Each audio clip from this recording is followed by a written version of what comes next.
বন্ধুরা, আসসালামু আলাইকুম সবাইকে। আশা করি তোমরা সবাই ভালো আছো। তো আজকেও আমাদের এইচএসসি ফাইন্যান্স লাইভ ক্লাসে বা HSC finance first paper live ক্লাসে তোমাদের সবাইকে স্বাগতম।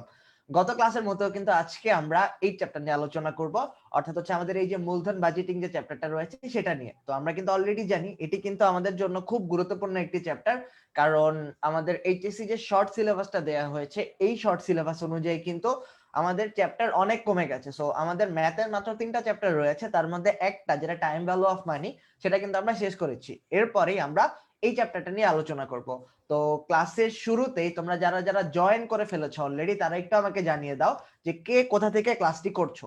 আর যারা যারা এখনো জয়েন করেনি তোমাদের যে বন্ধুরা রয়েছে তাদেরকেও মেনশন দিয়ে মেসেজ দিয়ে ডেকে নাও, যাতে করে তারাও ক্লাসটা মিস না করে। কারণ ক্লাস মিস করলে যে সবচেয়ে বড় যে প্রবলেমটা হয় সেটা হচ্ছে তোমরা কিন্তু লাইভ কোনো কমেন্ট করতে পারছো না বা হচ্ছে লাইভ কোনো কোশ্চেন করতে পারছো না। সো অনেক সময় দেখা যায় যে লাইভ ক্লাসে কিন্তু যে প্রবলেম গুলো থাকে ওগুলো কিন্তু রেকর্ডেড ক্লাসে আর তুমি দেখতে পাবে না।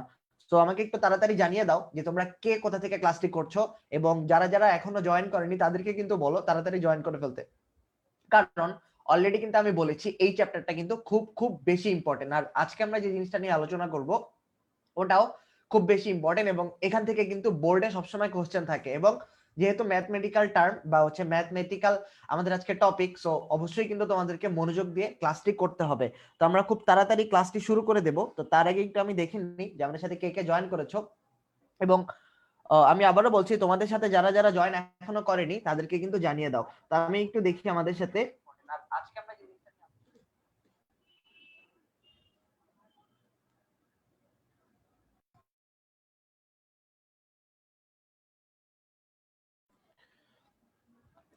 তো আমাদের সাথে কিন্তু আমি দেখতে পাচ্ছি আমাদের সাথে জাহিদ রয়েছে, তারপরে মেহরুন্নেসা কনক রয়েছে আমাদের সাথে, তারপর সারওয়ার জাহান শাকিল, তারপর মোহাম্মদ ইয়াসির আরাফাত, ইশরাত খান আনিকা, ওয়ালাইকুম আসসালাম ভাইয়া, তারপর এনভি তানভীর আলম, তারপর ইয়াসির আরাফাত চিটাগাং থেকে, অর্ণব মাহমুদ ডেমরা থেকে, তারপর হচ্ছে আমাদের সাথে নোমান রয়েছে রাজবাড়ী থেকে। আচ্ছা, তো তোমরা যারা যারা জয়েন করছো তাদেরকে অসংখ্য ধন্যবাদ। আর এখন পর্যন্ত তোমাদের যেসব বন্ধু বান্ধব জয়েন করেনি তাদেরকেও বলে ফেলো জয়েন করতে। আমি আবারও বলছি এটা কিন্তু একটা ম্যাথমেটিক্যাল ক্লাস, এবং এটা কিন্তু পুরোপুরি একটা ম্যাথমেটিক্যাল চ্যাপ্টার। সো লাস্ট ক্লাসে কিন্তু আমরা থিওরি নিয়ে আলোচনা করেছিলাম, এই চ্যাপ্টার থেকে যে সকল থিওরি আসতে পারে। এখন আজকে কিন্তু আমরা মূলত যেটা নিয়ে আলোচনা করব এখান থেকে কিন্তু অবশ্যই অবশ্যই তোমাদের ম্যাথ আসার সম্ভাবনা রয়েছে। তো আমরা আর 1-2 মিনিট ওয়েট করব, এরপরেই হচ্ছে আজকের যে ক্লাস এই ক্লাসটা আমরা শুরু করে দেব। তো আরো নতুন করে দেখলাম আমাদের সাথে আরিয়ান আরিফ রয়েছে ভোলা থেকে, তারপর ফেরদৌস রহমান ফরিদ রয়েছে ময়মনসিংহ থেকে, তারপর আমাদের সাথে সাকিব রায়হান বলছে ফিনান্স নেই তবু ক্লাস করতে চলে এলাম। হ্যাঁ অবশ্যই, কারণ ব্যাপারটা হচ্ছে যে আজকে আমরা মূলত যে জিনিসটা নিয়ে আলোচনা করব এটার জন্য যে অ্যাকচুয়ালি তোমাকে ফিনান্স থাকতেই হবে এমন কোনো ব্যাপার নেই। তুমি যেই ব্যাকগ্রাউন্ডেরই হও না কেন এটা কিন্তু মোটামুটি সব সময় কাজে লাগে। সো শুধুমাত্র যে আমাদের এক্সাম দেওয়ার জন্যই যে আমাদেরকে জিনিসগুলো পড়তে হবে বা জানতে হবে এগুলো কোনো কিছু না। আমাদের কিন্তু ফাইন্যান্স ফার্স্ট পেপারে যা কিছুই আছে না কেন সবকিছুই কিন্তু আমাদের রিয়েল লাইফেও দরকার হয়। তো আমাদের সাথে সাখাওয়াত খান রয়েছে, তানভীর আলম রয়েছে, তারপর শেখ সামি রয়েছে গোপালগঞ্জ থেকে। তো তানভীর আলম জিজ্ঞাসা করছে ভাই কেমন আছেন? আলহামদুলিল্লাহ আমি ভালো আছি, আশা করি তোমরাও ভালো আছো সবাই। আচ্ছা, তো আমরা একটু আজকে এটা নিয়ে ডিসকাস করি যে আজকে আমরা মূলত কি নিয়ে আলোচনা করব। তো অলরেডি 4 মিনিট হয়ে গেছে আমাদের ক্লাস করার। তো আমরা কিন্তু জানি যে এই চ্যাপ্টারটা মূলত আমাদের মূলধন বাজেটিং এবং বিনিয়োগ সিদ্ধান্ত নিয়ে, অর্থাৎ আমরা যে কোথাও বিনিয়োগ করব এই বিনিয়োগটা আমরা কিসের উপর ভিত্তি করে করব এটা নিয়ে আলোচনা করার জন্যই মূলত এই চ্যাপ্টারটা। সো আমি যদি জাস্ট একটু রিক্যাপ করি সেটা হচ্ছে যে মনে করো তোমার কোম্পানি নেক্সট 10 বছরের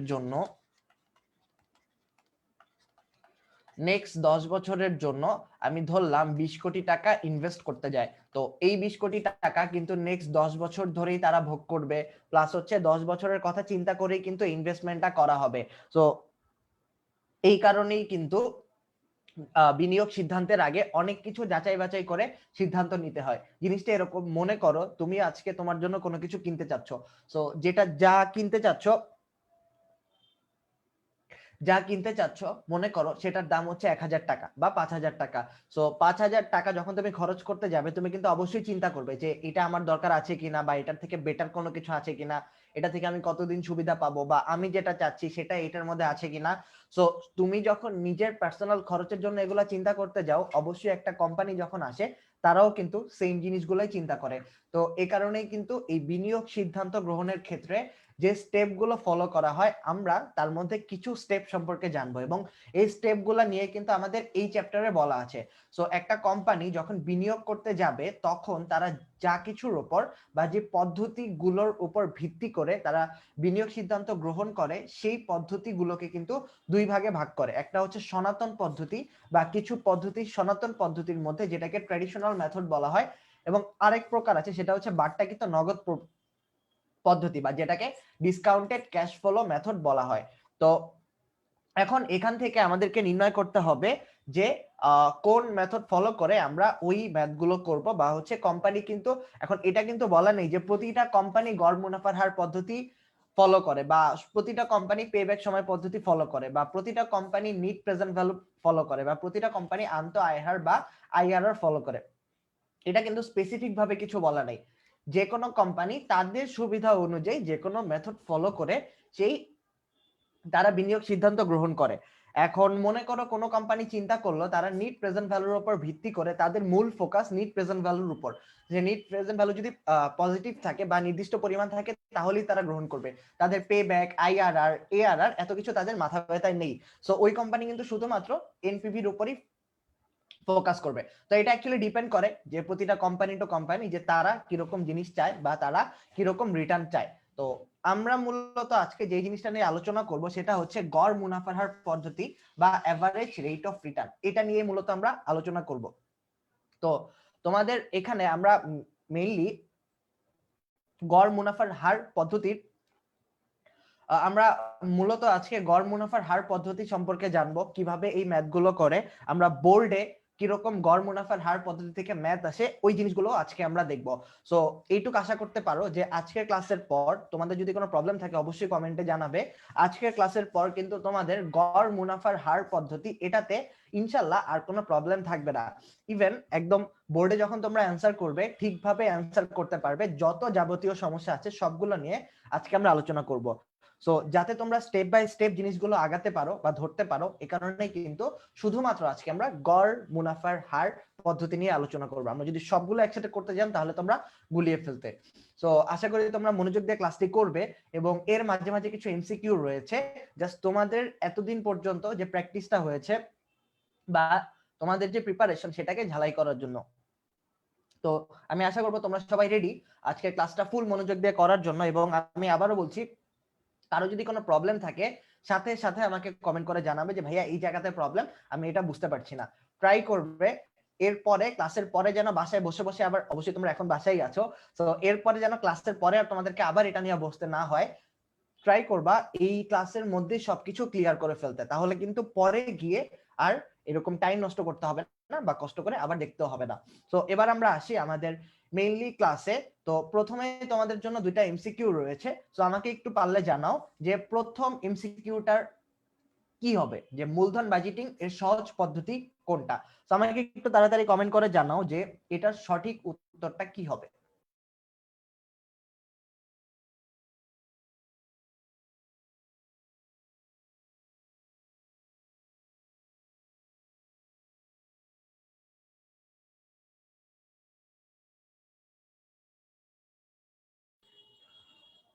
আমাকে একটু বলো যে মূলধন বাজেটিং এর সহজ পদ্ধতি কোনটা। তো আমি একটু জানতে চাই তোমাদের কাছ থেকে যে এটার সঠিক উত্তরটা কি হবে। তো আমি একটু দেখতে চাই তোমাদের কাছে যে একের অ্যান্সার কি হবে। আচ্ছা, তো আমি একটু দেখি কে কে অ্যান্সার দিয়েছো। তো সবার আগে যে অ্যান্সার দিয়েছে সেটা হচ্ছে ঐশী, এরপরে জয়া ইসলাম, এরপরে ইশরাত খান আনিকা, তারপর তানজিনা নাজনীন, তারপর তাবাসসুম। হ্যাঁ, তো তোমরা যারা যারা বলছো একের ডি বা হচ্ছে গড় মুনাফার হার, এটা কিন্তু একদম কারেক্ট। তোমাদের সবাইকে অভিনন্দন যারা একের ডি দিয়েছো বা একের ঘ। অর্থাৎ এক্ষেত্রে আমরা বলতে পারি যে মূলধন বাজেটিং এর সহজ পদ্ধতি হলো আমাদের গড় মুনাফার হার বা এভারেজ রেট অফ রিটার্ন যাকে বলে, কারণ আমাদের গড় মুনাফার হার নির্ণয় করা কিন্তু তুলনামূলকভাবে একটু সহজ। তো যারা যারা একের ডি অ্যান্সার দিচ্ছ তাদেরটা পুরোপুরি সঠিক, তাদের সবাইকে অভিনন্দন। এবার আমাকে বলো সেকেন্ড কোশ্চেনের অ্যান্সার কি হবে, যে কোনটি গড় উপার্জন হার পদ্ধতিতে বিবেচনা করা হয় না, বা আমাদের যে এই এআরআর, এই এআরআর এ কোনটা বিবেচনা করা হয় না, এটা আমাকে একটু জানাও। তো আমাকে একটু বলো যে কোন জিনিসটা এখানে বিবেচনা করা হয় না।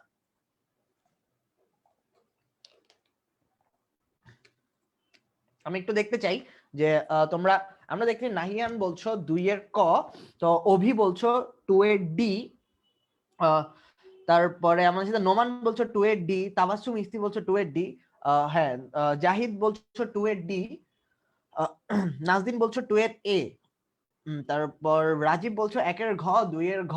আচ্ছা, তো তোমরা যারা যারা অ্যান্সার দিচ্ছ যে 2 এর ডি বা 2 এর ঘ, তাদেরটা কিন্তু পুরোপুরি ঠিক, কারণ গড় উপার্জন হার পদ্ধতিতে বিবেচনা করা হয় না অর্থের সময় মূল্য। সো যারা যারা সঠিক উত্তর দিচ্ছ তাদেরটা কিন্তু পুরোপুরি সঠিক এবং সবাইকে অভিনন্দন। সো তোমরা কিন্তু মোটামুটি সবাই সঠিক উত্তর দিচ্ছ, তো আমি কিন্তু এটা ধরে নিতে পারি যে তোমাদের প্রিপারেশন নিশ্চয়ই খুব ভালো হয়েছে, এবং তোমরা যেহেতু এগুলো ধরতে পারছো, এগুলো কিন্তু খুব ইম্পর্টেন্ট কোশ্চেনের মধ্যে পড়ে। তো যেহেতু এটা তোমরা দিতে পারছো, তোমরা নিজেদের মধ্যে একটা কনফিডেন্স রাখতে পারো যে তোমরা এই চ্যাপ্টার থেকে কিছু হলেও জানো, সবকিছু একদম ভুলে খাওনি। তো আচ্ছা, তো এরপর আমাকে এখান থেকে বলো কোথা থেকে প্রাপ্ত তথ্যাদি গড় মুনাফা নির্ধারণে ব্যবহার করা হয়। তো আমাকে একটু এই প্রশ্নের উত্তরটা জানাও যে এই প্রশ্নের উত্তরটা কি হবে, যে কোথা থেকে প্রাপ্ত তথ্যাদি গড় মুনাফা নির্ধারণে ব্যবহার করা হয়। তো আমি একটু এটা জানতে চাই তোমাদের কাছে যে এই প্রশ্নের সঠিক উত্তরটা কি হবে। তো আমি একটু দেখতে চাই 3 নাম্বার প্রশ্নের উত্তরটা কে সঠিক দিচ্ছ। তো আমাকে একটু তাড়াতাড়ি জানাও যে এই প্রশ্নের উত্তরটা কি হবে। হ্যাঁ, নোমান বলছো সি, তারপর নোমান নোমান আবার বলছো সি, তারপরে তানভীর বলছো সি, আচ্ছা জাহিদ বলছো সি। তো তোমরা যারা যারা সি অ্যান্সার দিচ্ছ, তো আমি একটু দেখতে চাই, মোটামুটি সবাই বলছো সি। হ্যাঁ, এটা কিন্তু খুবই ভালো যে তোমরা সবাই কিন্তু ভালো ভালো অ্যান্সার দিচ্ছ এবং সঠিক অ্যান্সার দিচ্ছ। তো এই জিনিসটা কিন্তু তোমাদের অবশ্যই অবশ্যই ফাইনাল পর্যন্ত ধরে রাখতে হবে। পরীক্ষার হলেও কিন্তু এইভাবেই একদম কারেক্ট অ্যান্সার দিতে হবে। সো আমরা কিন্তু চাই যে তোমরা সবাই ভালো করো এবং সবাই যে ফুল মার্কস আছে সেই জিনিসটা পাও।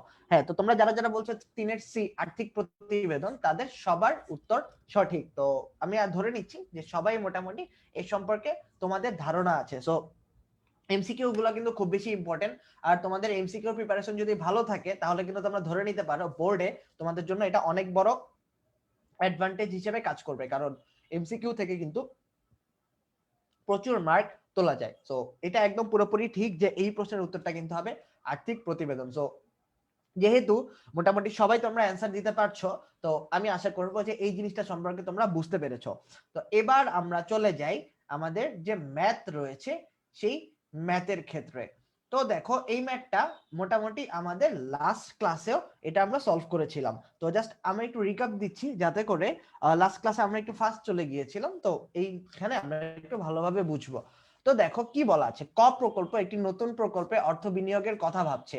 প্রকল্পটির সাথে সংশ্লিষ্ট তথ্যাবলী নিম্নরূপ, নিচেই তথ্যাবলীগুলো দেয়া আছে। তো কি বলা আছে, প্রকল্পের বিনিয়োগের পরিমাণ দেয়া আছে, প্রকল্পের আয়ুষ্কাল দেয়া আছে, আয়ুষ্কাল শেষে উদ্ধারকৃত মূল্য দেয়া আছে, প্রকল্পের বার্ষিক মুনাফা দেয়া আছে, এবং উক্ত প্রকল্পের গড় উপার্জন হার দেয়া আছে। তো এখান থেকে আমাদের যেটা নির্ণয় করতে হবে, সেখান থেকে যে এই গড় উপার্জন হারটা নির্ণয় করতে হবে। তো লাস্ট ক্লাসে কিন্তু আমরা দেখেছিলাম এখানে ছিল 17.14%। তো যাদের একটু প্রবলেম আছে তাদের জন্য একটু দেখাই, এই যে এই ম্যাথটা প্রথমে আমাদের কি করতে হবে, আমাদের যে এআরআর বা গড় উপার্জন হার বা এভারেজ রেট অফ রিটার্ন, এটা নির্ণয় করার সূত্র কিন্তু হচ্ছে এটা, গড় নিট বাৎসরিক গড় নিট মুনাফা ডিভাইডেড বাই গড় বিনিয়োগ ইনটু 100। তো এটাকে যদি আমরা এই যে বাৎসরিক গড় নিট মুনাফা কত, এখানে কিন্তু দেয়াই আছে যে আমাদের বার্ষিক মুনাফা কর পরবর্তী সেটা হচ্ছে 30,000 টাকা। সো 30,000 টাকা আমরা বসালাম, এরপরে 1,75,000 ইন্টু 10 যদি অ্যান্সার দিই, তাহলে কিন্তু আমাদের অ্যান্সার বেরিয়ে আসছে 17.14%। আমরা এই ম্যাথটাই বা এই টাইপের ম্যাথটাই এর পরে একদম ইন ডিটেলসে দেখবো। সো ওইটা নিয়ে অ্যাকচুয়ালি চিন্তা করার কিছু নেই যদি এই ম্যাথে কারোর কোনো প্রবলেম থেকেও থাকে। তো দেখো আমরা তাহলে কি করব, আমাদের কাজ হচ্ছে যে মেইন যে সূত্রটা, এই সূত্রটা ব্যবহার করা। এই যে সূত্রটা সেটা কি, যে গড় বিনিয়োগের সূত্র, প্রারম্ভিক বিনিয়োগ যোগ উদ্ধারকৃত মূল্য ডিভাইডেড বাই 2। এটা হচ্ছে আমরা যখন গড় বিনিয়োগ নির্ণয় করব তখন, আর আমরা যখন গড় উপার্জন হার বা এআরআর নির্ণয় করব, এআরআর এর ক্ষেত্রে আমাদের এই সূত্রটা মনে রাখতে হবে। এটা কিন্তু খুব বেশি ইম্পর্টেন্ট বা হচ্ছে ভেরি ইম্পর্টেন্ট হচ্ছে এই সূত্রটা। এই সূত্রটা আমাদের মাথায় রাখতে হবে, আমরা যেই ম্যাথ করি না কেন এই ম্যাথটা করতে হবে। এখন দেখো এখানে এই যে বাৎসরিক গড় নিট মুনাফা এবং গড় বিনিয়োগ, এই দুটো জিনিস আমাদেরকে নির্ণয় করতে হবে।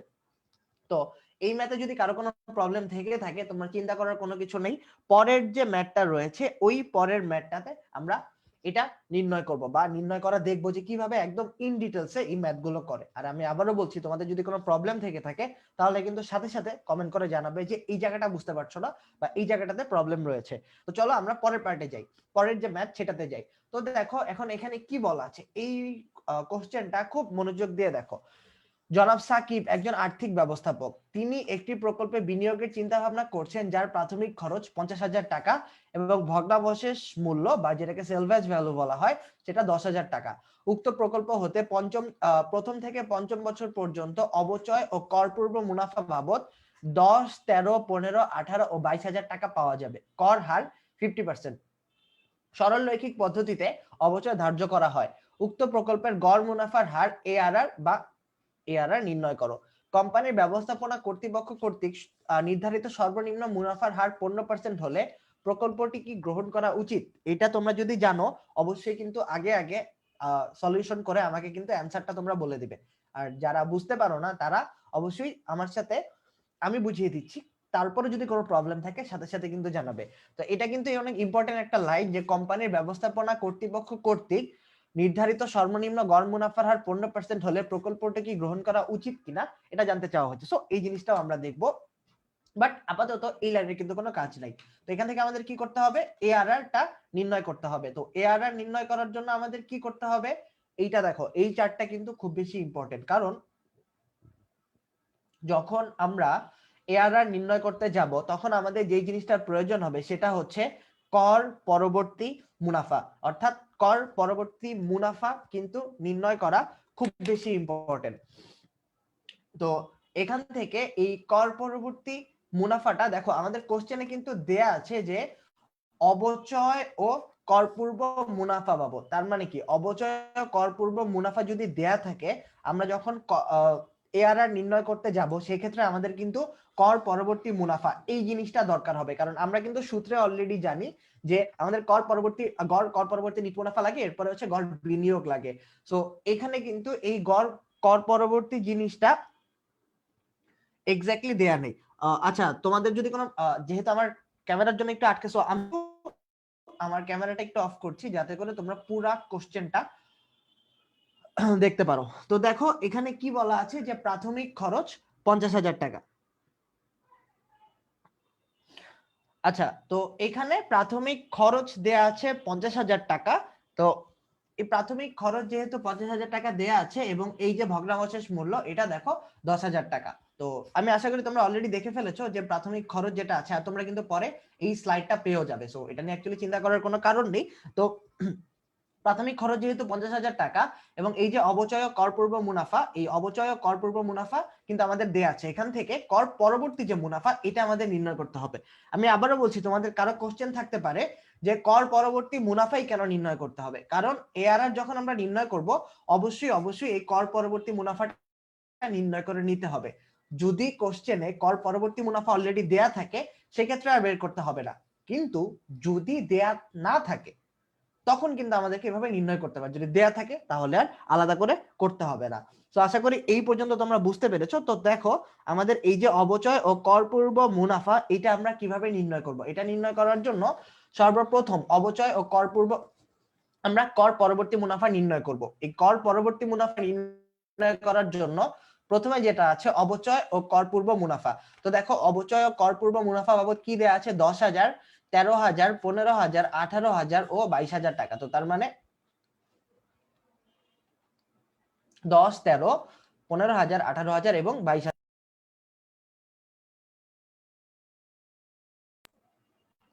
তো এখান থেকে এরপরে আমাদের যে অবচয়টা রয়েছে এই অবচয়টা আমাদের বাদ দিতে হবে।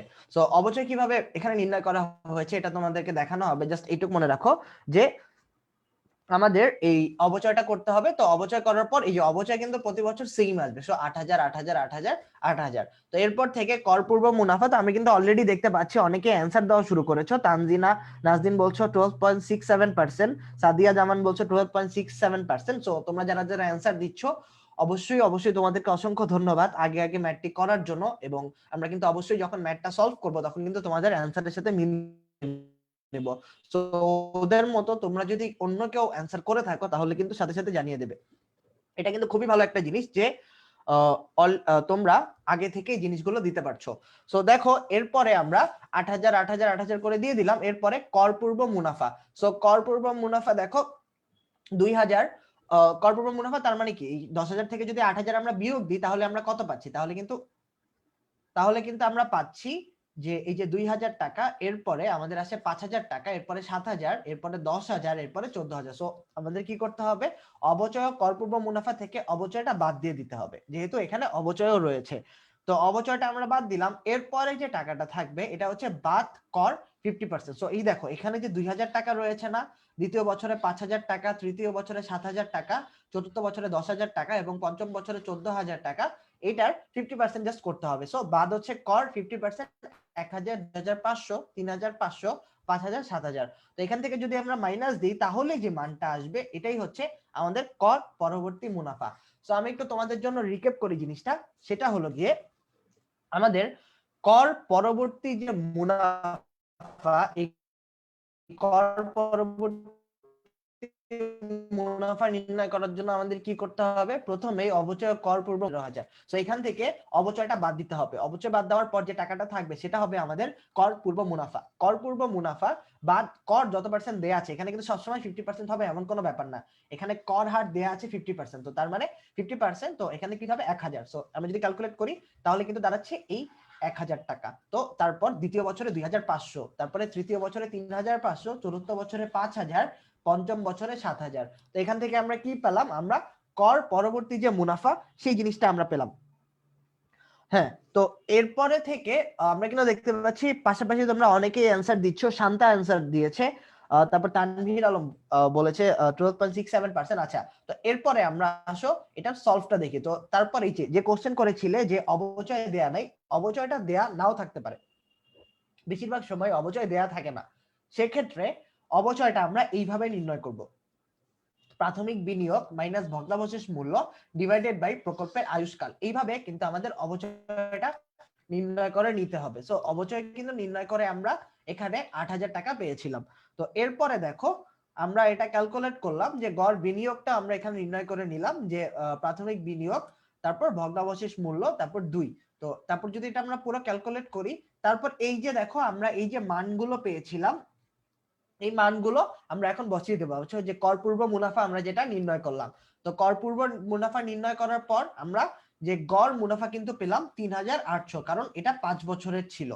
এরপরে যখন আমরা গড় মুনাফার হার নির্ণয় করতে যাব তখন আমাদের কি করতে হবে? গড় মুনাফা ডিভাইডেড বাই গড় বিনিয়োগ ইনটু 100। সো পুরোপুরি যদি আমরা ক্যালকুলেট করি তাহলে 12.67%। তো আমরা দেখতে পাচ্ছি আমাদের সাথে নূর আহমেদ, তারপর রাহাত, তারপর অর্ণব, ইশরাত খান, আনিকা, তোমাদের সবার অ্যান্সার কিন্তু সঠিক হয়েছে এবং তোমরা কিন্তু আমার আগেই পুরো ম্যাথটা করে ফেলতে পারলে।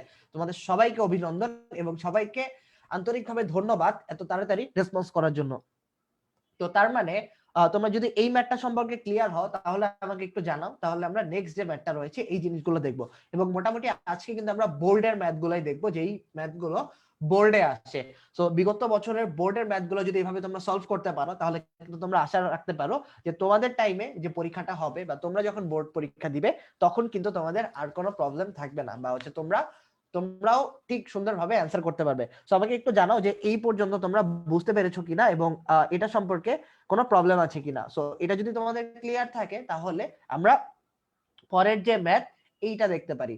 তো এখানে আচ্ছা, এখানে আরেকটি কোশ্চেন রয়েছে যে দেখো কোশ্চেনে বলা ছিল যে ব্যবস্থাপনা কর্তৃপক্ষ সর্বনিম্ন এআরআর ধরেছিল 15%, অর্থাৎ যদি 15% এআরআর হয় তাহলেই তারা এই প্রজেক্টটি গ্রহণ করবে। তো যেহেতু তাদের এআরআর 12.67%, তার মানে এটা তারা আর গ্রহণ করবে না, কারণ তাদের রিকোয়ারমেন্ট ছিল সর্বনিম্ন 15% হতেই হবে, এর নিচে হলে তারা আর গ্রহণ করবে না। সো এটা হচ্ছে একটা ইম্পর্টেন্ট জিনিস। আশা করি তোমরা এই পর্যন্ত বুঝতে পেরেছো।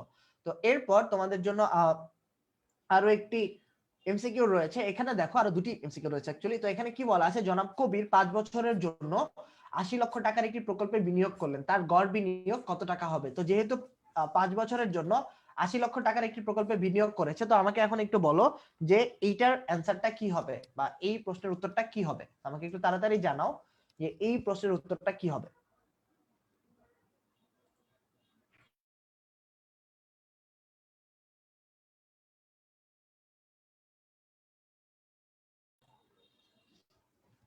তো আমি কিন্তু দেখতে পাচ্ছি নোমান সবার আগে বলছো ডি, অর্থাৎ 40 লক্ষ। তো এরপরে অর্ণব মাহমুদ বলছে 3 এর ডি। তারপর আমি একটু দেখতে চাই এরপরে কে অ্যান্সার দেয়। তো তারপর হচ্ছে নাজনীন বলছো ডি।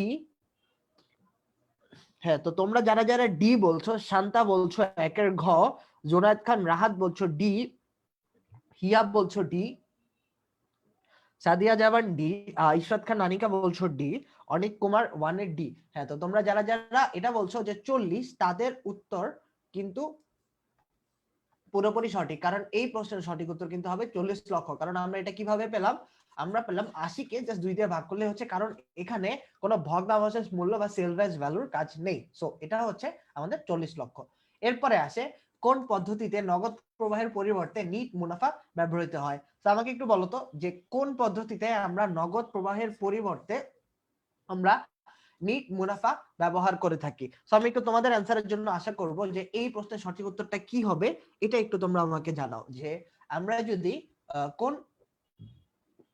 পদ্ধতিতে অ্যাকচুয়ালি নগদ প্রবাহের পরিবর্তে নিট মুনাফা ব্যবহার করা হয়। হ্যাঁ, তো আমরা দেখতে পাচ্ছি আনিকা বলছো 2 এর বি,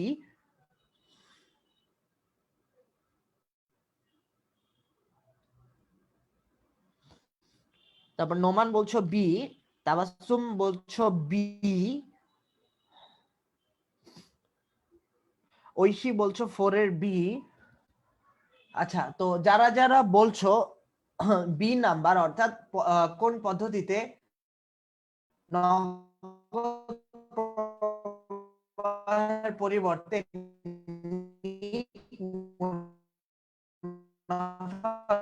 ব্যবহার করা হয়।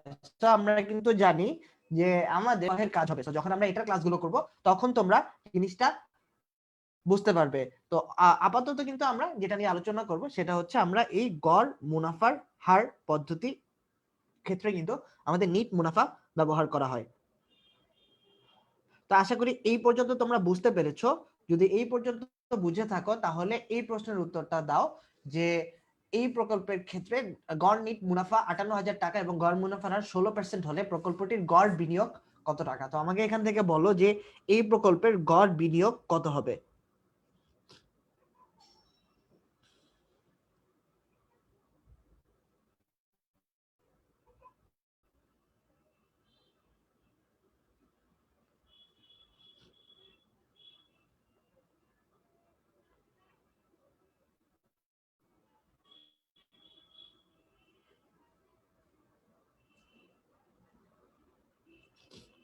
হ্যাঁ, তো আমাকে একটু জানাও যে এই প্রশ্নের উত্তরটা কি হবে বা প্রকল্পটির গড় বিনিয়োগ কত টাকা হবে।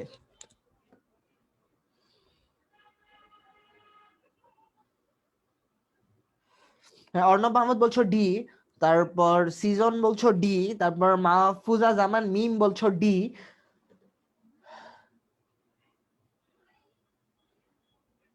এখানে কিন্তু বলা আছে যে গড় বিনিয়োগ কত হবে। সো এখানে কিন্তু গড় বিনিয়োগটা নির্ণয় করতে হবে। তো আমাকে একটু জানাও যে গড় বিনিয়োগটা এখানে অ্যাকচুয়ালি কত হবে।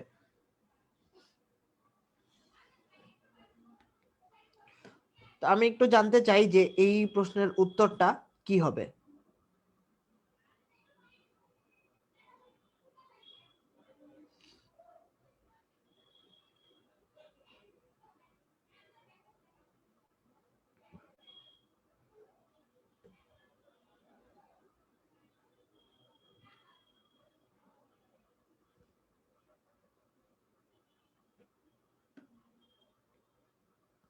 আমাকে একটু জানাও যে এই প্রশ্নের উত্তরটা। আমরা দেখো এর আগের প্রশ্নে কি করেছিলাম, আগের প্রশ্নে কিন্তু আমরা গড় বিনিয়োগ কত লক্ষ টাকা হবে এই জিনিসটা আমরা নির্ণয় করেছি। সো এখানেও সেম জিনিস, আমরা গড় বিনিয়োগটা কিন্তু সেম ভাবেই নির্ণয় করব। তো এখানে আমাদের কি দেয়া আছে, গড় নিট মুনাফা দেয়া আছে এবং গড় নিট মুনাফা এবং গড় মুনাফার হার দেয়া আছে। এখান থেকে যখন আমরা গড় বিনিয়োগ বের করব তাহলে আমরা কি করব, তা আমাকে একটু জানাও তো এই প্রশ্নের উত্তরটা কি হবে। এখানে কিন্তু একটু ক্রিটিক্যাল কোশ্চেন, একটু ঘুরিয়ে বলা হয়েছে, কারণ এখানে কোনো প্রকার বিনিয়োগের কথা বলা নেই, এখানে ডিরেক্ট নিট মুনাফার কথা বলা আছে এবং মুনাফার হারের কথা বলা আছে। এখান থেকে বিনিয়োগ যদি আমরা নির্ণয় করতে যাই তাহলে এটা কি হবে।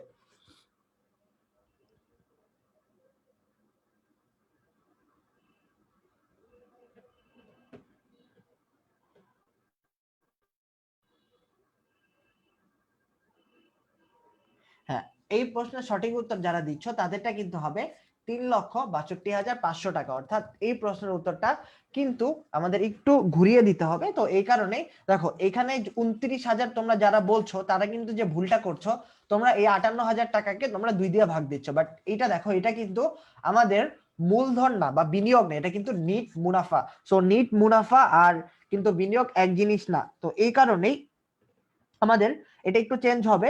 তো চেঞ্জ হয়ে কিন্তু আমরা এইভাবে আমরা নির্ণয় করতে পারি যে 58,000 এবং 16% হলে আমাদের যে গড় বিনিয়োগ এটা কিন্তু দাঁড়াবে 3,62,500 টাকা।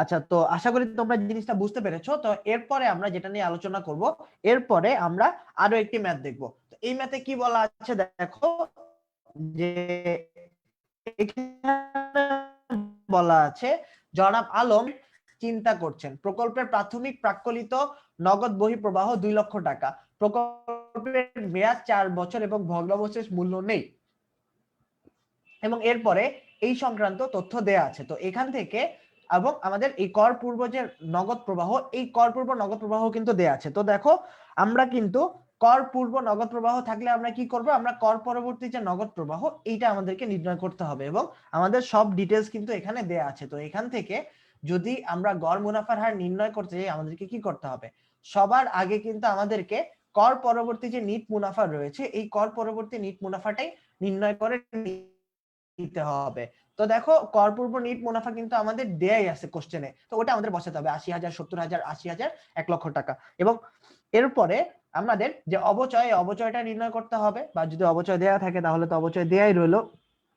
এবং এরপরে আমাদের এই যে 30,000 টাকা, তার মানে কি আমাদের 80,000 থেকে 50,000 টাকা মাইনাস করতে হবে, তাহলে কিন্তু আমরা পাচ্ছি 30,000 টাকা করে। তো এরপরে পাচ্ছি 20,000, এরপরে 30,000 এবং এরপরে 50,000। এবং এরপরে এখান থেকে কর হার, কর হার কিন্তু আমাদের কোশ্চেনে দেওয়া ছিল 40%, ওইটা আমাদেরকে বসাতে হবে। তো আমরা যখন 40% বসাচ্ছি,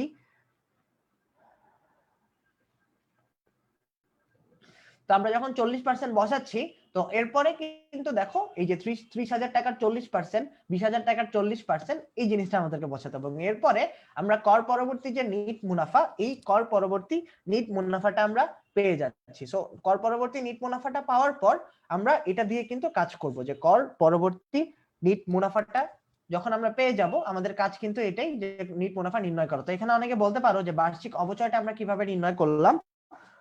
তো এই আচ্ছা, তো অনেকেই বলছো যে লাস্ট এমসিকিউটা একটু বুঝিয়ে দিতে। আচ্ছা ঠিক আছে, আমরা ওই এমসিকিউতে যাব। আমরা হচ্ছে এই ম্যাথটা একটু সলভ করি, এই ম্যাথটা সলভ করার পর আমরা ওই যে লাস্টের যে এমসিকিউটা রয়েছে ওটা যেহেতু তোমাদের প্রবলেম রয়েছে ওইটা আমরা সলভ করব। সো এটা নিয়ে চিন্তা করার কোনো কিছু নেই, তোমরা জাস্ট একটু এই ম্যাথটা দেখো, এরপরেই আমরা ওই এমসিকিউটা সলভ করে ফেলবো। তো দেখো এই কোশ্চেনে কি বলা আছে, যে প্রাথমিক বিনিয়োগ মাইনাস ভগ্নাবশেষ মূল্য ডিভাইডেড বাই প্রকল্পের আয়ুষ্কাল। তো প্রাথমিক বিনিয়োগ, তো প্রাথমিক বিনিয়োগ আমাদের কত দেয়া আছে, 2 লক্ষ টাকা। এরপরে আমাদের যে প্রকল্পের আয়ুষ্কাল যদি 4 দিয়ে আমরা ভাগ দিই তাহলে কিন্তু আমাদের এই যে অবচয়, অবচয় কিন্তু দাঁড়াচ্ছে 50,000 টাকা। তো অলরেডি কিন্তু দেখছি শান্তা কিন্তু এআরআর নির্ণয় করে দিয়ে দিয়েছে, সে বলছে 19.5%। তো আমরা একটু দেখবো যে ম্যাথ সলভ করার পর এটাই আসে কিনা। তো আমরা কিন্তু এখানে বার্ষিক অবচয় পেলাম 50,000 টাকা। তো এরপরে গিয়ে আমরা কি করব, গড় নিট মুনাফা। সো গড় নিট মুনাফা এটা নির্ণয় করলাম। এরপরে 78,000 ভাগ 4 সমান সমান 19,000,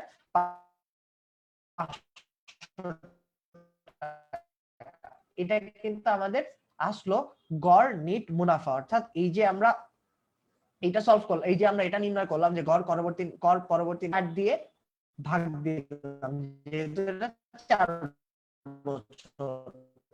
সো এরপরে আমরা কি করব, গড় বিনিয়োগটা আমরা নির্ণয় করব। তো গড় বিনিয়োগ নির্ণয় করার ওয়ে আমরা জানি প্রারম্ভিক বিনিয়োগ যোগ ভগ্নাংশের মূল্য ডিভাইড মূল্যের হারটা আমরা এবার নির্ণয় করব। তো গড় নিট মুনাফা ডিভাইডেড বাই গড় বিনিয়োগ ইনটু 100। তো 19,500 ডিভাইডেড বাই 1 লক্ষ ইনটু 100 দিয়ে যদি করি তাহলে কিন্তু আমাদের যে এআরআর, সো আমি আশা করি তোমরা এটা সম্পর্কে এটা পুরোপুরি বুঝতে পেরেছো। এই ম্যাথটা যদি এটা বুঝে থাকো তাহলে একটু আমাকে জানাও, তাহলে হচ্ছে আমরা লাস্ট যে এমসিকিউটা রয়েছে তোমাদের প্রবলেম, ওইটা আমরা সলভ করব। তো আশা করি তোমরা এই ম্যাথটা বুঝতে পেরেছো। আর কারো যদি কোনো জায়গায় প্রবলেম থাকে তাহলে আমাকে জানিও যে এই ম্যাথে কোনো প্রবলেম আছে কিনা। যদি প্রবলেম থাকে তাহলে হচ্ছে আমরা এই ম্যাথটা নিয়ে আলোচনা করব, আর যদি না থাকে তাহলে আমরা এই যে তোমাদের এমসিকিউটা রয়েছে ওই এমসিকিউটা দেখবো আমাদের। তো তোমরা সাদিয়া জামান বলছো ক্লিয়ার, নোমান বলছো এটা ক্লিয়ার। তো আশা করি যে তোমরা আচ্ছা, তো তোমরা আনিকা, ঐশী সবাই বলছো এটা বুঝতে পেরেছো। হ্যাঁ, তো এবার আমরা চলো, যেহেতু এটা সম্পর্কে তোমাদের আর কোনো প্রবলেম নেই, তার আর যদি থেকে থাকে তাও আমাকে জানিও। তো আমরা যে লাস্ট এমসিকিউটা ছিল এই এমসিকিউটা একটু দেখি যে এখানে কি বলা আছে। দেখো, এটা একটু মনোযোগ দিয়ে দেখো, আমি একটু স্লো যাচ্ছি তোমাদের জন্য যাতে এই জিনিসটা ভালোভাবে বুঝতে পারো। আর কেউ যদি অলরেডি বুঝে থাকো সেও কিন্তু অবশ্যই জানাবে কমেন্ট করে। এখানে কি বলা আছে, XYZ লিমিটেডের নতুন প্রকল্প জীবন এর নিট মুনাফা 58,000 টাকা। সো নিট মুনাফা কি হচ্ছে এখানে 58,000। সো আমি আবারও বলছি এটা কিন্তু বিনিয়োগ না, এটা প্রফিট, নিট মুনাফা।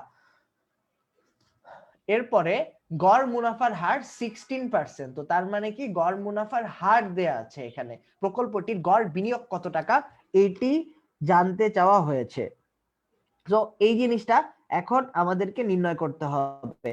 তো এখন আমরা এটা কিভাবে নির্ণয় করব, জিনিসটা দেখো, যখন আমরা গড় বিনিয়োগ নির্ণয় করতে যাব এই সূত্রটা তোমরা একটু মনে রাখো, যে গড় বিনিয়োগ যখন আমরা নির্ণয় করতে যাব তখন আমরা যেটা ইউজ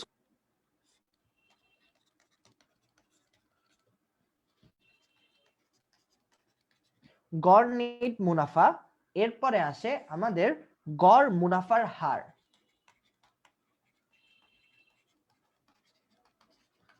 গড় মুনাফার হার, এবং এখানে কিন্তু আমাদের 100 দিয়ে গুণ করতে হবে। সো যেহেতু এখানে আমাদের যেহেতু হার দেয়া আছে বা হচ্ছে গড় নিট মুনাফা দেয়া আছে, এই জন্য আমাদের 100 দিয়ে গুণ করতে হবে। তো এরপরে আমরা যে মানটা পাবো সেটা পাচ্ছি আমরা 3,62,500, যেটা হচ্ছে আমাদের এই প্রশ্নের ক্ষেত্রে উত্তরটা। তো এটা একটু তোমাদের মনে রাখতে হবে, এইভাবে কিন্তু এই জিনিসটা সলভ করা হয়। কারণ আমাদের গড় মুনাফার হার যেটা, সেটা কিন্তু হচ্ছে গড় নিট মুনাফা ডিভাইডেড বাই গড় বিনিয়োগ।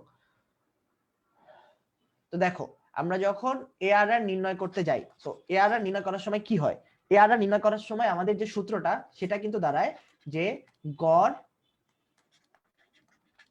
নিট মুনাফা ডিভাইডেড বাই গড় বিনিয়োগ। তো যেহেতু আমাদের এই এআরআরটা দেয়া আছে, তো আমাদের কিন্তু এখানে এই গড় বিনিয়োগটা নির্ণয় করতে হবে। তো গড় বিনিয়োগ নির্ণয় করার জন্য আমরা কি করব, এই যে দেখো আমাদের এই গড় বিনিয়োগটা এখানে যাবে, এবং এই যে গড় মুনাফার হার এটা কিন্তু নিচে আসছে। সো এখানে সেম জিনিসটাই হচ্ছে, এখানে গড় মুনাফার হার হচ্ছে আর এখানে গড় বিনিয়োগ হচ্ছে। সো এটাই তো ম্যাথমেটিক্যাল টার্ম।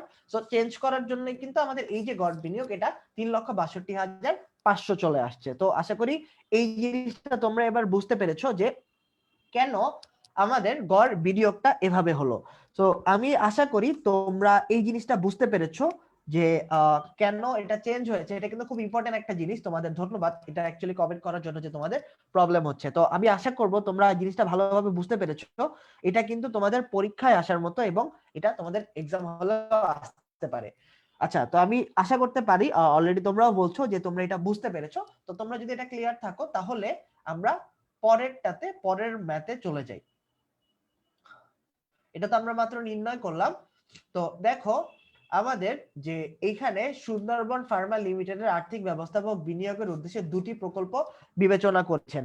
তো দেখো এখানে কি আছে, প্রকল্প এ দেয়া আছে এবং প্রকল্প বি দেয়া আছে। প্রকল্প এতে কি দেয়া আছে? প্রকল্প এতে প্রাথমিক বা প্রারম্ভিক বিনিয়োগ দেয়া আছে 1,50,000 টাকা, বিতেও 1,50,000 টাকা। এরপরে বছর দেয়া আছে 1, 2, 3, 4 এবং পেব্যাক সময় এবং কর পরবর্তী মুনাফা দেয়া আছে 15,000, 15,000, 15,000 এবং কর পরবর্তী মুনাফা এখানে দেয়া আছে এবং পেব্যাক সময় দেয়া আছে। সো আপাতত আমাদের পেব্যাক সময়ের খুব বেশি কাজ যদিও নেই, তারপর আমরা এখানে জাস্ট দিয়ে রাখলাম। তো এবার যে আমার কোশ্চেন, এখানে কিন্তু দুইটা প্রকল্প আছে। তো এখান থেকে আমরা কোম্পানির আর্থিক ব্যবস্থাপক উভয় প্রকল্পের বার্ষিক অবচয় নির্ধারণ করেন 37,500 টাকা। তিনি দ্রুততম সময়ে মূলধন ফেরত পাওয়ার বিষয়টি বিবেচনা করে প্রকল্প বি নির্বাচন করেন। সো এটা যেহেতু তোমাদের বোর্ডে আসার বা হচ্ছে বিগত বছরে বোর্ডে এসেছিল এরকম একটা উদ্দীপক, তো এখানে এই গড় মুনাফার হার বাদেও অন্য যে টপিকগুলো রয়েছে যেমন পে ব্যাক, এইটার কোশ্চেন দেওয়া আছে। তো ওইটা নিয়ে অ্যাকচুয়ালি মাথা ঘামানোর কোনো কিছু নেই। তো দেখো এখন আমাদেরকে এখানে কিন্তু কর পরবর্তী মুনাফা দেওয়া আছে, অবচয় নির্ণয় করে দেওয়া আছে। তো আমাদের এখানে বেশি কষ্ট করতে হবে না এআরআর নির্ণয় করার জন্য। তো এখন যদি আমরা প্রকল্প এ এর গড় মুনাফার হার নির্ণয় করি তখন আমরা কি করব? তো তখন অলরেডি দেখো যে আমরা কিন্তু জানি যে গড় মুনাফার হার আমরা কিভাবে নির্ণয় করতে পারবো। তো এখানে কিন্তু হবে যে গড় কর পরবর্তী, আচ্ছা তো এটা একটু এখানে কিন্তু এটা মাইনাস না, তোমরা আবার ভেবো না যে জিনিসটা মাইনাস। তো এটা হচ্ছে গড় কর পরবর্তী নিট মুনাফা ডিভাইডেড বাই গড় বিনিয়োগ। তো তোমাদের সুবিধার জন্য এটা আমি একটু ঠিক করে দিচ্ছি যাতে করে এত বড় প্রবলেম না হয়।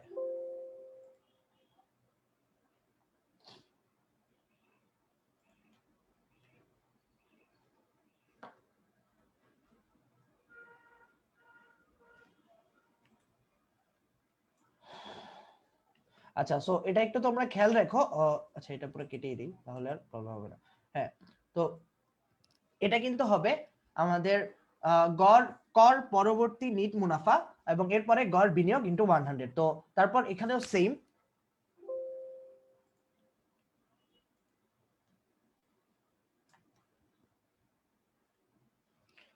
তো এখানেও কিন্তু আমাদের যে কর পরবর্তী নিট মুনাফাটা হবে এবং নিচে কিন্তু আমাদের গড় বিনিয়োগ হবে। তো আর এখানে আমরা গড় কর পরবর্তী নিট মুনাফাটা আমরা নির্ণয় করব। তো এটা নির্ণয় করার জন্য আমাদের এই যে কোশ্চেনে কিন্তু দেয়া আছে 15,000, 15,000, 15,000। এবার এটাকে যদি আমরা 4 দিয়ে ভাগ করি তাহলে কিন্তু আমরা যে মানটা পাবো সেটা হচ্ছে 15,000 টাকা। সো যেহেতু এখানে 15,000ই প্রতি বছর দেয়া আছে, তো এটা এভারেজ করলে কিন্তু 15ই আসবে। তো এরপরে গড় বিনিয়োগটা আমরা নির্ণয় করব, যেটা হচ্ছে প্রাথমিক বিনিয়োগ যোগ ভগ্নাবশেষ মূল্য ভাগ 2। সো আমাদের কিন্তু এখানে ভগ্নাবশেষ মূল্য দেয়া নেই, তো এটা আমরা নির্ণয় করব না। এরপরে আসে প্রাথমিক বিনিয়োগ 1,50,000 টাকা প্লাস 0 ডিভাইডেড বাই 2। তো এখানে কিন্তু আসে 75,000 টাকা। তো 75,000 টাকা যদি আমাদের গড় বিনিয়োগ আসে তাহলে প্রকল্প এর গড় মুনাফার হার আমরা কিভাবে নির্ণয় করব? সো এটা কিন্তু হবে যে আমাদের কর পরবর্তী নিট মুনাফা ডিভাইডেড বাই হচ্ছে গড় বিনিয়োগ। তো এটা যদি আমরা ক্যালকুলেট করি তাহলে কিন্তু দাঁড়াচ্ছে 20%। তো এখান থেকে কিন্তু আমরা বলতে পারি যে আমাদের যে গড় মুনাফার হার এটা কিন্তু দাঁড়াচ্ছে 20%। তো আশা করি তোমরা সবাই বুঝতে পেরেছো এই জিনিসটা। কারো যদি কোনো প্রবলেম থেকে থাকে তাহলেও কিন্তু অবশ্যই আমাকে জানাবে।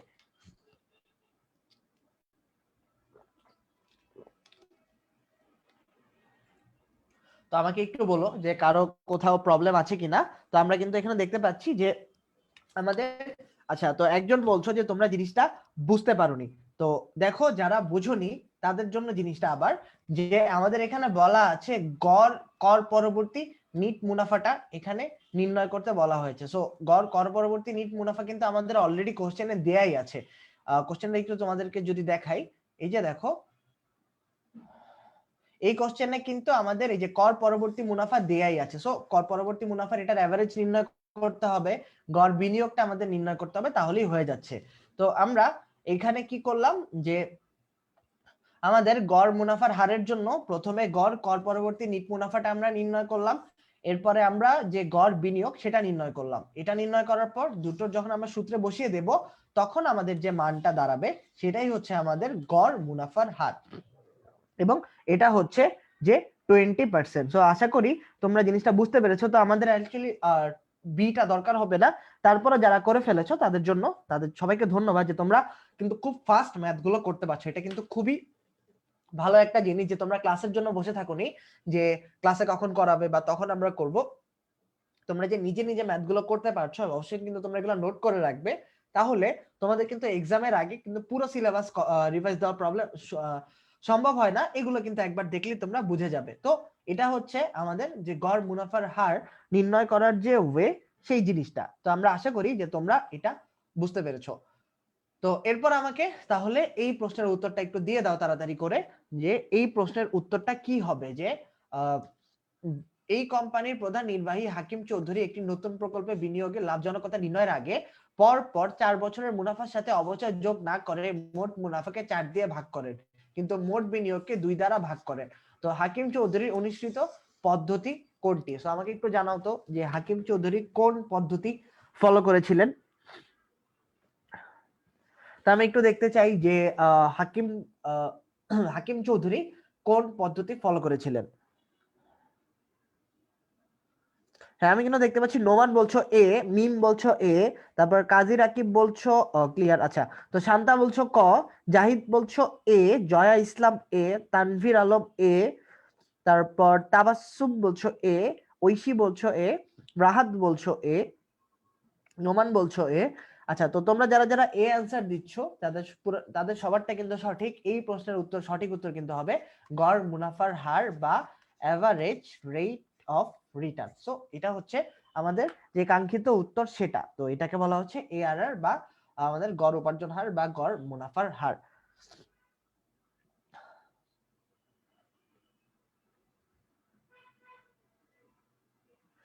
আচ্ছা, তো আশা করি তোমরা জিনিসটা সম্পর্কে ক্লিয়ার হচ্ছ যে এই প্রশ্নের উত্তরটা কি হবে। তো এবার দেখো আমাদের তোমাদের আরেকটি প্রশ্ন রয়েছে, এখান থেকে আমাকে একটু বলো যে এই প্রশ্নের উত্তরটা কি হবে।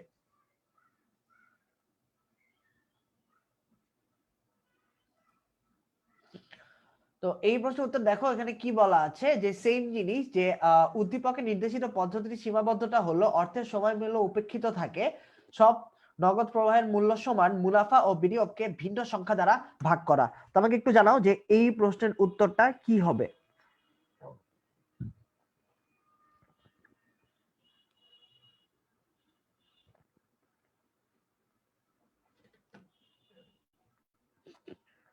আমি একটু তোমাদের অ্যান্সারের জন্য আশা করছি যে এই প্রশ্নের উত্তরটা কি হবে। আলিকা বলছো বি, জয়া ইসলাম বলছো বি,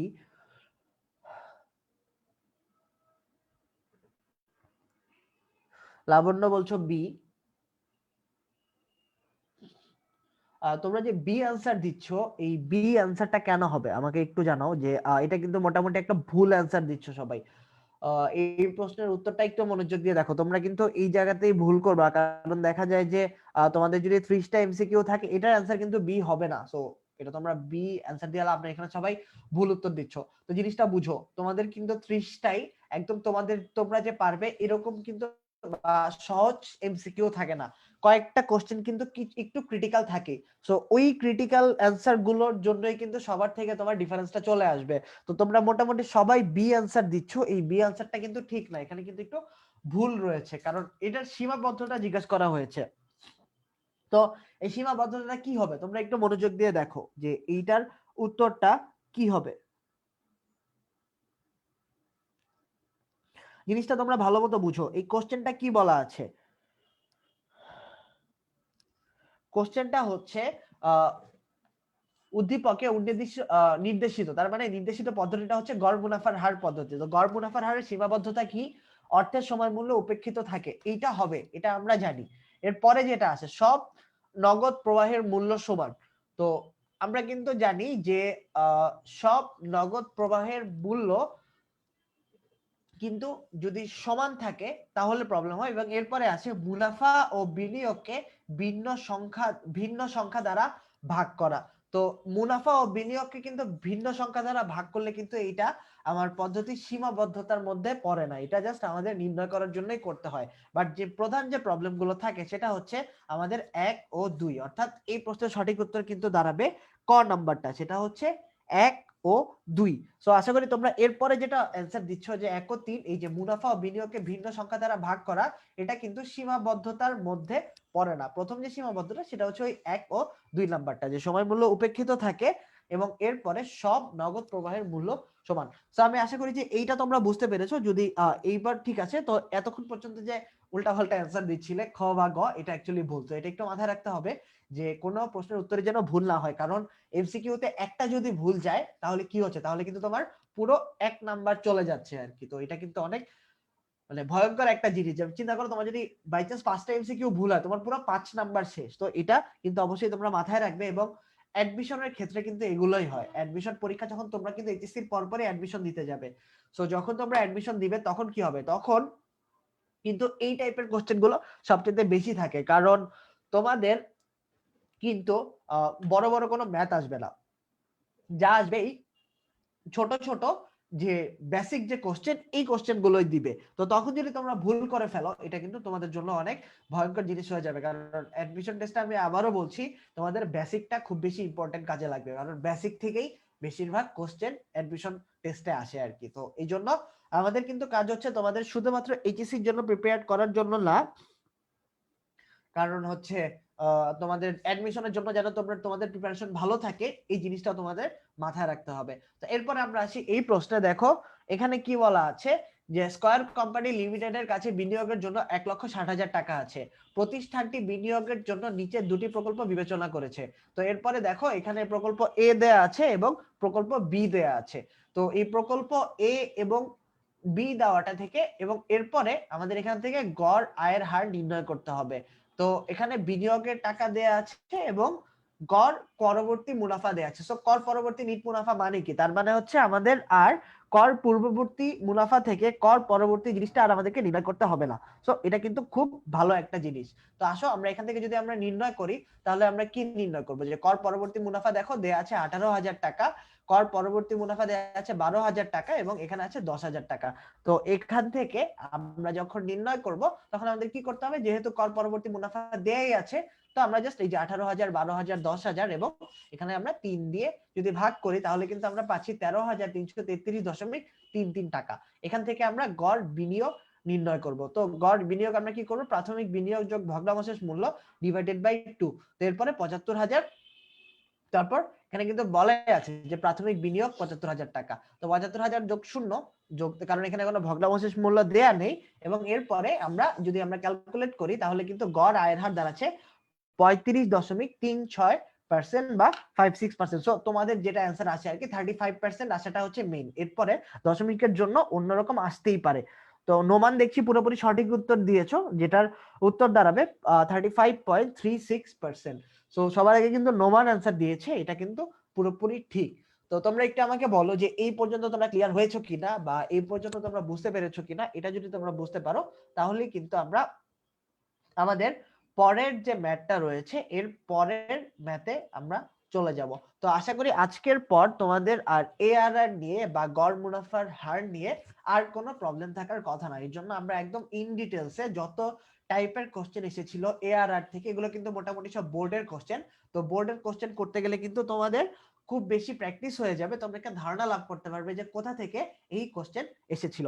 তো তোমরা কিন্তু পুরোপুরি ক্লিয়ার হয়ে গিয়েছো, সো এটা আমি দেখতে পাচ্ছি। তো এরপরে আমাদের আরো একটি প্রশ্ন এখানে কি বলা আছে, সো একটু তোমরা মনোযোগ দিয়ে পড়ো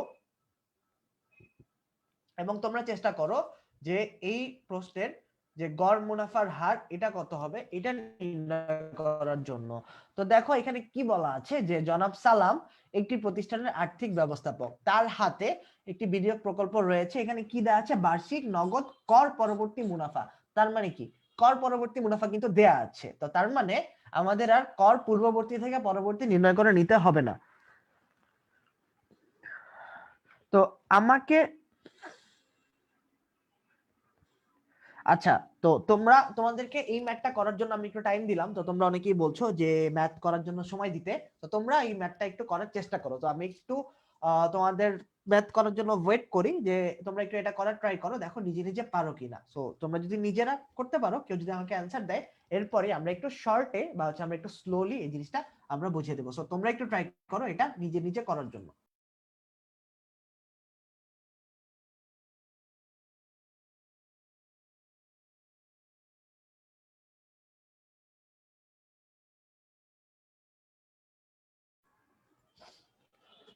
তো এখানে দেখো আমি জাস্ট কোশ্চেনটা একটু তোমাদের জন্য পড়ে, আমরা সাতটা দেখতে পাচ্ছি অ্যান্সার দিয়ে দিয়েছো।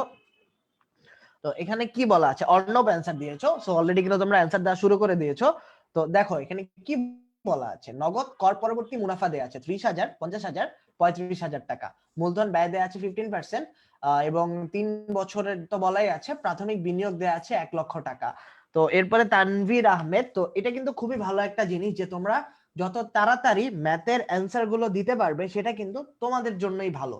সো তোমরা যত তাড়াতাড়ি অ্যান্সার করতে পারবে তোমরা কিন্তু টাইম বাঁচাতে পারবে, এবং সময় বাঁচাতে পারলেই কিন্তু এইটা তোমাদের খুব বড় অ্যাডভান্টেজ হিসেবে কাজ করবে। যদি কোনো বড় ম্যাথ থাকে বা পরীক্ষার হলে কিন্তু সময়ের আগে সবকিছু একদম পারফেক্টলি শেষ হয়ে যাওয়া কনফিডেন্স সহকারে, এটা খুব বড় একটা জিনিস, এবং এটা কিন্তু তোমাদের অ্যাডমিশনের সময় কাজে লাগবে।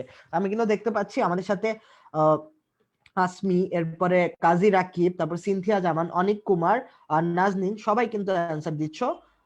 আচ্ছা, তো এবার আমরা একটু দেখি এই ম্যাথটা আমরা কিভাবে করব। তো দেখো প্রথমে আমরা গড় বিনিয়োগটা নির্ণয় করব। সো গড় বিনিয়োগের জন্য আমাদের এখানে দেয়াই ছিল 1 লক্ষ টাকা প্রাথমিক বিনিয়োগ। তো প্রাথমিক বিনিয়োগ যোগ 0 ভাগ 2, সো এটা আসে 50,000। এরপরে আসে গড় কর পরবর্তী মুনাফার গড়। তো এখানে 30,000 যোগ 50,000 যোগ 35,000 ডিভাইডেড বাই 3। তো এটাকে যদি আমরা ক্যালকুলেট করি তাহলে কত দাঁড়ায়, 38,333.33 টাকা। তো এরপরে আমরা গড় মুনাফার হারটা আমরা নির্ণয় করব। সো গড় মুনাফার হার নির্ণয় করার জন্য কি করতে হবে, কর পরবর্তী মুনাফার গড় ডিভাইডেড বাই গড় বিনিয়োগ ইনটু 100।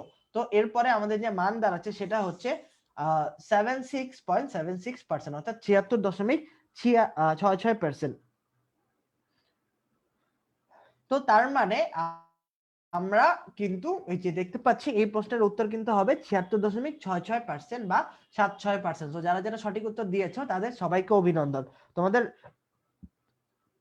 অর্ণব জিজ্ঞাসা করছো যে ক্যালকুলেটর ইউজ করতে দিবে কিনা, ক্যালকুলেটর ইউজ করতে দিবে না, বাট তোমাদের জন্য একটা প্লাস পয়েন্ট যেটা হচ্ছে, নরমালি এত বড় ম্যাথ কখনোই অ্যাডমিশন টেস্টে দেওয়া হয় না, দিলেও এটার পার্সেন্টেজ খুবই কম, খুবই কম, কারণ এত বড় ম্যাথ করার কোনো সময় থাকে না কারো, আর এটা দেওয়াটা অ্যাকচুয়ালি ফ্রুটফুলও না। তোমাদের অ্যাডমিশনে যেটা করবে সেটা হচ্ছে খুব বেসিক থেকে কোশ্চেনটা করবে। যেমন এর আগে যে যে জিনিসগুলো তোমরা দেখে এসেছো যে এক লাইনে বাট একটু ক্রিটিক্যাল, যেটা সবার মাথায় ঢুকবে না বা হচ্ছে সবাই খুব তাড়াতাড়ি অ্যান্সার দিতে পারবে না, ওই টাইপের কোশ্চেন গুলো করে। যেমন প্রথম দিন আমরা কিন্তু থিওরি ক্লাস করেছি, ওই থিওরি ক্লাসে কিন্তু এই টাইপের কোশ্চেন গুলো দেয়া আছে। সো তোমরা যারা যারা থিওরি ক্লাস মিস করেছো ওই ক্লাসগুলো কিন্তু দেখে নিবে, কারণ ওইখান থেকে অ্যাডমিশন টেস্টে সবচেয়ে বেশি কোশ্চেন আসে।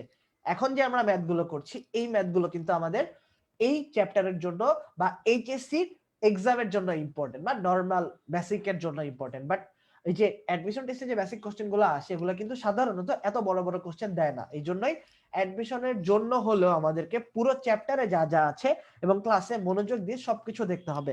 আমরা কিন্তু তোমাদের জন্য যখন ক্লাস কন্টেন্ট গুলো ক্রিয়েট করি বা হচ্ছে আমরা যখন ক্লাস গুলো সাজাই, আমরা কিন্তু ওভাবেই সাজানোর চেষ্টা করি যাতে করে তোমাদের এইচএসসি প্লাস অ্যাডমিশন এই দুটো জিনিসই কিন্তু একসাথে হয়ে যায়, বা অ্যাডমিশনে কিভাবে আসবে ওই জিনিসগুলো যেন বাদ না পড়ে যায়। কারণ এইচএসসি তে এটা তোমাদের জন্য অনেক কিন্তু একটা চিন্তার বিষয়, এটা আমরাও বুঝতে পারি। তো আশা করি তোমরা এই ম্যাথটা বুঝতে পেরেছো এবং এই পর্যন্ত কোনো প্রবলেম নেই। যদি এই পর্যন্ত বুঝে থাকো তাহলে একটু আমাকে জানিও যে তোমাদের কোনো প্রবলেম নেই, তাহলে আমরা পরের যে পার্টটা রয়েছে পরের এটা দেখতে পারবো। তো আমরা কিন্তু ক্লাসের প্রায় শেষ পর্যন্ত চলে এসেছি।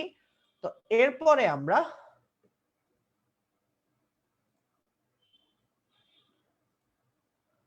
তো এই পর্যন্ত যদি ম্যাথে প্রবলেম না থাকে তাহলে আমাকে জানাও, বা পুরোপুরি বুঝতে পারলে আমাকে জানাও। তো এইটা করে কিন্তু আমাদের এআরআর রিলেটেড ম্যাথ গুলো আমরা পুরো কিন্তু শেষ করে দিতে পারবো।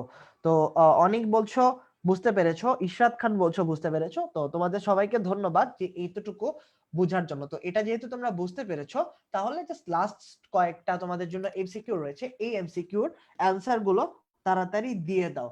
তো এখানে কি বলা আছে দেখো, যে এইটা কিন্তু তোমাদের পুরোপুরি, এটা জাস্ট তোমাদের নেক্সট ক্লাসের জন্য আমি একটু দেখতে চাই যে তোমরা পে ব্যাক পদ্ধতি সম্পর্কে ধারণা লাভ আছে কিনা তোমাদের। সো এটা একটু আমাকে বলো যে পে ব্যাক পদ্ধতি সম্পর্কে তোমাদের ধারণা লাভ আছে কিনা এবং এটা দ্বারা তোমরা বুঝো কিনা। সো এটা যদি ক্লিয়ার থাকো তাহলে হচ্ছে, আর নেক্সট ক্লাসে মূলত আমরা পে ব্যাক পিরিয়ড নিয়ে আলোচনা করবো। এটা নিয়ে আমরা আজকে একটু কথাবার্তা বলবো, বাট আমাদের আজকের মেইন যে জিনিসটা হবে সেটা হচ্ছে আমাদের এআরআর নিয়ে আলোচনা করার মেইন উদ্দেশ্য ছিল আর কি। হ্যাঁ, তো আমি কিন্তু দেখতে পাচ্ছি আমাকে বলো যে এটার এনপিভি নির্ণয় করতে হবে না, এটার পরিশোধ কাল নির্ণয় করতে হবে। তো দেখো একটি প্রকল্পে বিনিয়োগ 1,50,000 টাকা, যা থেকে 5 বছর নগদ প্রবাহ পাওয়া যাবে।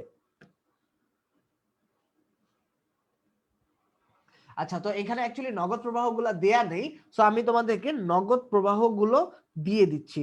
সো এখানে যে নগদ প্রবাহগুলো আসবে সেটা হচ্ছে আচ্ছা আমি নিচে লিখে দিচ্ছি। সো এখানে কিন্তু নগদ প্রবাহগুলো দেয়া নেই। তো 1 2 3 4 5। তো দেখো এখানে নগদ প্রবাহগুলো আমি একটু অ্যাড করে দেই। প্রথম বছরে যে নগদ প্রবাহ এটা হচ্ছে 40,000। এর পরের যে নগদ প্রবাহ, এরপরে 60,000। এরপরে যে নগদ প্রবাহ এটা 50,000। এরপরে আমাদের চতুর্থ বছরে গিয়ে যে নগদ প্রবাহ সেটা 60,000। এবং একদম লাস্টে না সরি, এটা হচ্ছে আমাদের 40,000। এবং লাস্টে গিয়ে পঞ্চম বছরে যে নগদ প্রবাহ সেটা হচ্ছে 60,000। তার মানে আবার একটু রিক্যাপ করি, 40 60 50 40 60।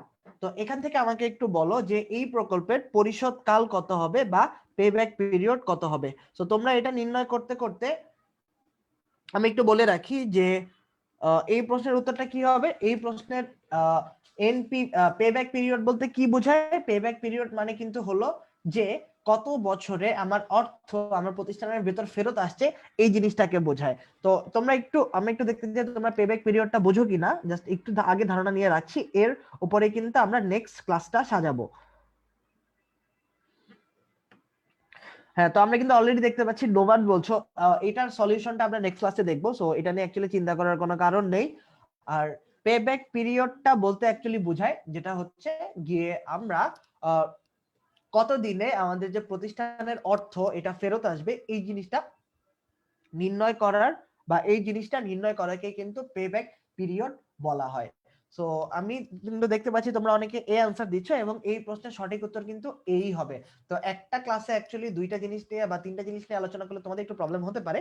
তাই এই কারণেই আমরা পেব্যাক পিরিয়ডটা নিয়ে আজকে আর তেমন কথা বলবো না। জাস্ট এইটুকু মনে রাখো, পেব্যাক পিরিয়ডটা নির্ণয় করতে যে জিনিসটা প্রয়োজন হয় আমরা যদি একটু লিখে রাখি, যেটা হচ্ছে আন্তঃপ্রবাহ দরকার হবে আমাদের, আন্তঃপ্রবাহ দরকার হবে। এবং এই পেব্যাক পিরিয়ড মানে হচ্ছে কত দিনে আমার বিনিয়োগকৃত অর্থ ফেরত আসছে, এই জিনিসটা নির্ণয় করাকে পেব্যাক পিরিয়ড বলা হয়। এরপর আসি আমাদের আজকে ক্লাসের সর্বশেষ যে কোশ্চেন, সেটা যেটা হচ্ছে এন দ্বারা কি বোঝানো হয়। সব 5 বছর নগদ প্রবাহ পাওয়া যাবে, এটা কিন্তু আমরা এর আগেই দেখলাম যে কি কি পাওয়া যাবে। তো আমাকে বলো এন দ্বারা কি বোঝানো হয়। তো যেহেতু এটা একদম লাস্ট এমসিকিউ আজকের, তো আমি একটু সবার কমেন্ট আশা করবো যে তোমরা সবাই আমাকে জানাও যে এন দ্বারা তোমরা কি বোঝো। এরপরে কিন্তু তোমরা অ্যান্সার দিতে দিতে আমি একটু আজকের ক্লাসটা রিক্যাপ করি। আজকের ক্লাসে আমরা যে জিনিসগুলো দেখলাম সেটা হচ্ছে আমাদের যে গড় মুনাফার হার ছিল, এই গড় মুনাফার হার নির্ণয় করা দেখলাম। এবং গড় মুনাফার হার নির্ণয় করতে আমাদের যেটা প্রয়োজন হয় সেটা হচ্ছে কর পরবর্তী নিট মুনাফা। এখন কোশ্চেনে যদি আমার কর পরবর্তী নিট মুনাফা দেয়া থাকে তাহলে আমরা ডিরেক্ট করে ফেলবো, যদি না দেয়া থাকে, যদি কর পূর্ববর্তী বা অবচয় কর পূর্ববর্তী মুনাফা দেয়া থাকে, সেখান থেকে কিন্তু আমাদেরকে ম্যাথ করে বা কিভাবে সলিউশন করে ওটা আমরা দেখেছি। ওটাতে আমাদের কর যে পরবর্তী নিট মুনাফা ওটা আমরা নির্ণয় করতে হবে এবং এরপরে পুরো ক্যালকুলেট করার পর যে মানটা দাঁড়াবে সেটা হচ্ছে আমার গড় মুনাফার হার। তো আজকের ক্লাসে কিন্তু মূলত আমরা গড় মুনাফার হার নির্ণয় করা দেখেছি। তো আমি আশা করবো তোমরা সবাই এটা বুঝতে পেরেছো। তারপরও যদি গড় মুনাফার হার পর্যন্ত কারো কোনো প্রবলেম থেকে থাকে অবশ্যই অবশ্যই কমেন্ট বক্সে জানিয়ে রাখবে, আমরা কিন্তু সবগুলো কমেন্ট চেক করব এবং যদি কারো প্রবলেম থাকে ওই প্রবলেমটা দিয়ে আমরা নেক্সট ক্লাসে শুরু করব। এবং এই প্রশ্নের সঠিক উত্তর কিন্তু আমরা জানি যে এন দ্বারা বোঝানো হয় দিন। তো নেক্সট ক্লাসে আমরা পেব্যাক পিরিয়ড এবং এনপিভি নিয়ে আলোচনা করব। তো যেহেতু অলরেডি তোমরা অনেকেই আচ্ছা আমি খুবই সরি, আমাদের এই এনপিভি দ্বারা বছর বোঝানো হয় বা এন দ্বারা কিন্তু বছর বোঝায়, তো এ কিন্তু এর মান হবে। হ্যাঁ, তো আশা করি তোমরা সবাই জিনিসটা বুঝতে পেরেছো। যে আর আজকের ক্লাসে সবাই মনোযোগ দিয়ে থাকার জন্য অসংখ্য ধন্যবাদ। ইনশাআল্লাহ নেক্সট ক্লাসে আবার সবার তোমাদের সাথে আবার দেখা হবে। এবং নেক্সট ক্লাসে আমি অলরেডি বললাম আমরা পেব্যাক পিরিয়ড এবং এনপিভি নিয়ে আলোচনা করব এবং সবাই ইনশাআল্লাহ থাকবে, সবাই এরকমই পার্টিসিপেট করবে। তো সবাইকে অসংখ্য ধন্যবাদ, সবাই ভালো থাকো, সুস্থ থাকো। আজকের ক্লাসে আমি এখানেই বিদায় নিচ্ছি। আল্লাহ হাফেজ।